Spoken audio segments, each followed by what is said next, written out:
It's hard to believe that we have this gigantically, incredibly large backpack are backpacking in to 9 inches of snow and 50-mile-an-hour gusts of wind while it's, I don't know, 60 degrees, sunny, blue skies. But that's what we are. So we were off. It was supposed to be a 70-mile fast packing trip, and due to weather, some issues with calf, whatever problem I've got going on, maybe compartment syndrome, I've elected to hike in with a bunch of cold weather gear, 4-season tent, and do day trips to get volume and elevation, all in efforts to train for a 125-mile race. So we are off. And as for the adventure of the mind, this week we're going to be just talking about happiness. What is happiness? Why is happiness so fleeting? How can we get more or appreciate the happiness that we have? And why do we have a tendency to sabotage happiness left and right? And most of the time, I don't believe we really know that we're actually doing it. So I think happiness is one of those attainable things that we are looking for. A lot of people think that they have it. I think if you really ask yourself if you're truly happy with what's inside your core beliefs, I don't think that many or most are hitting those things. I think we are shying towards comfort, which is one of the topics that we will be talking about.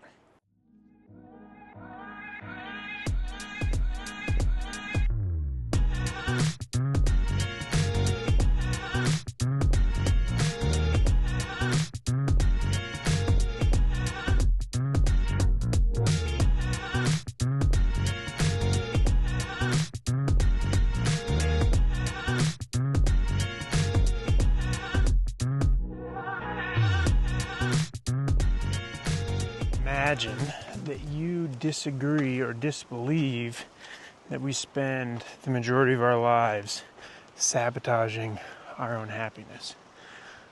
So, how do we sabotage our own happiness? Well, many times we choose the easy path, the comfortable path, as opposed to the difficult path to achieve the things that would make us the most happy.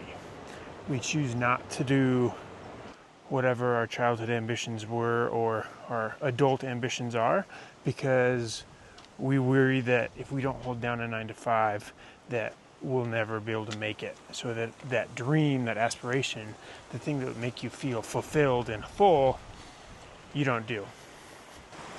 That's a choice. You are choosing to do that thing. So we are choosing to not be happy, to not have that fulfillment in replace of whatever other thing, which could be a very reasonable thing to not want to give up, like money or a career. But at the end of the day, we need to start owning the fact that we are in charge of our emotional state, whether or not we're happy, fulfilled, satisfied, grateful. That's all on us. It can't be given by any external thing. It's all dependent upon you. Check this out. We made it to camp. 7 miles, 2,000 feet of descent, which coming out is going to be rough. Nice fresh spring runoff. Yep.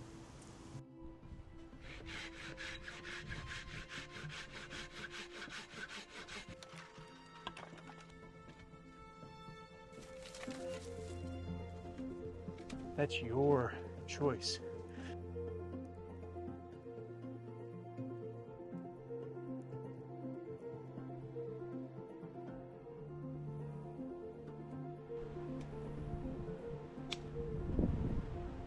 You would be absolutely amazed what I could make out of a parachute. Just watch. You usually do this before you start the fire.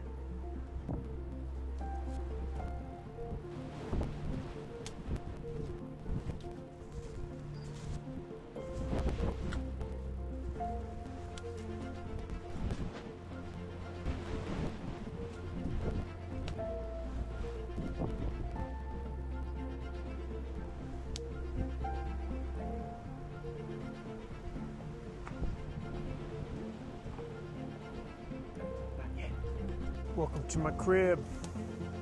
There's my fire. There's my fire. And it's super windy. But this will keep the rain off. You do a good job. Watch where you sit.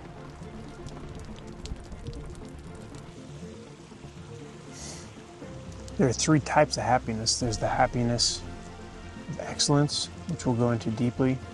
Happiness of gratitude, which is taking stock of what you already have, not letting it pass by, more so being present in the moment.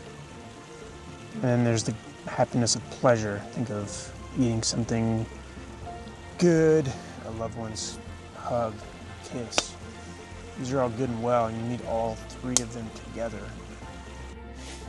There's an old Buddhist saying that there's no path to happiness. Happiness is the path.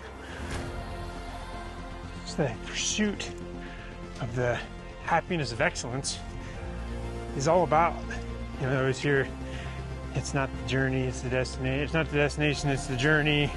It's not the peak, it's the struggle. They're all talking about the same things. Because that peak, that end goal, that objective, oh, it may be awesome. It's just, once it's done, it's done. With the happiness of excellence, it's that pursuit. It's what helps build your character, your identity, that makes you more resilient, that you can then transpose into other areas of your life to make you all in all better and happier. So, for instance, training for this ridiculously long race, which, quick side story by the way, I was talking to my physical therapist just about my little ankle injury I've got going on. And I said, what happens if I'm 70 miles in and I have 50 more to go? And I can't say that I haven't thought about 125 miles being a long distance. When I've said that out loud, kind of not expecting it, I was like, oh, that's ridiculous. But it's true. And training for it, obviously, it's got me a little bit injured. It's been extremely difficult, but it's also given me a lot of skills and a lot of opportunities to say, I've done really hard things and I've come through on the other side. And whatever this stressor may be, it's not as bad as it may seem. And all things shall to pass. Can't recall the author, but the book, it's called Comfort Crisis. I'll put a little link down below. Put a little pop-up caption for his name. That book essentially talks about our overeating habits, lack of working out, but really at the core of it, it talks about that addressing that we just default to comfort. If it's uncomfortable, we stray away from it. If it has a high chance of not making it through, so a high chance of failure as opposed to success, most will shy away from it. But then we turn and we look at the people that we admire, the entrepreneurs, the self-starters, the elite athletes, you name it, and they've all put everything on the line for that one thing, for their business, for their sport. And if they fail, no one would ever know their name. But if you don't start, you're never going to get what you want. You might as well stop looking up to those people if you're unwilling to put in the work it takes to get there. Can you believe the size of that? Probably not good comparison, but maybe I'll put myself in the photo, stand underneath it.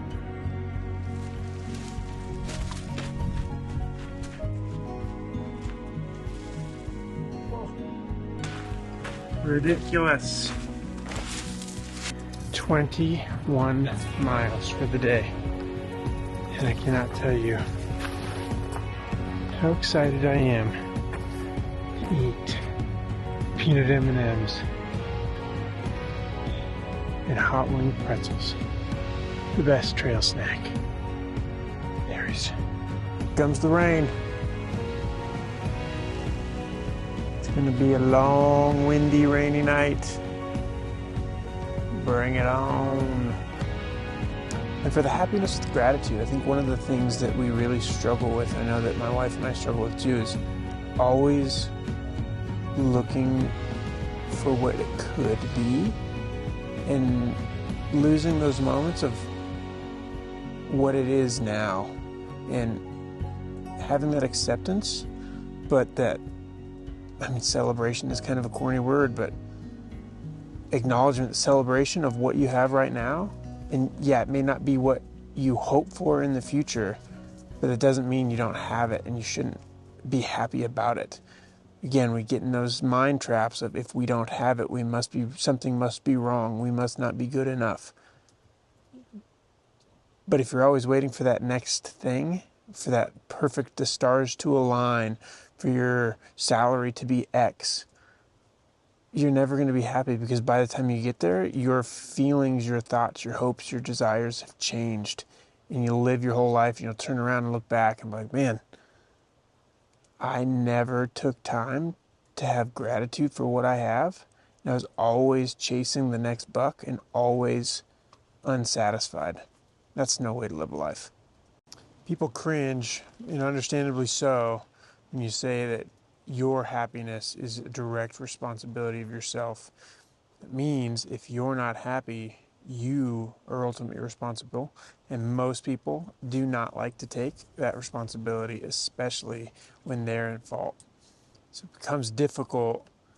But the second you identify and you just accept the fact that you're in control, well, you don't have to wait for all those other external factors to line up to then be happy.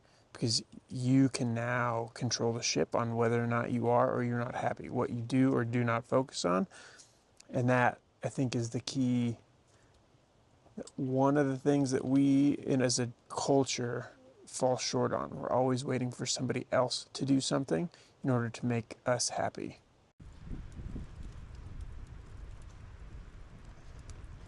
I realized that on one grand adventure, I started rambling on about two separate topics. So, for the sake of my time, I'm just going to make two separate videos with the one grand adventure. Part 1, Part 2. Not bad. I like it.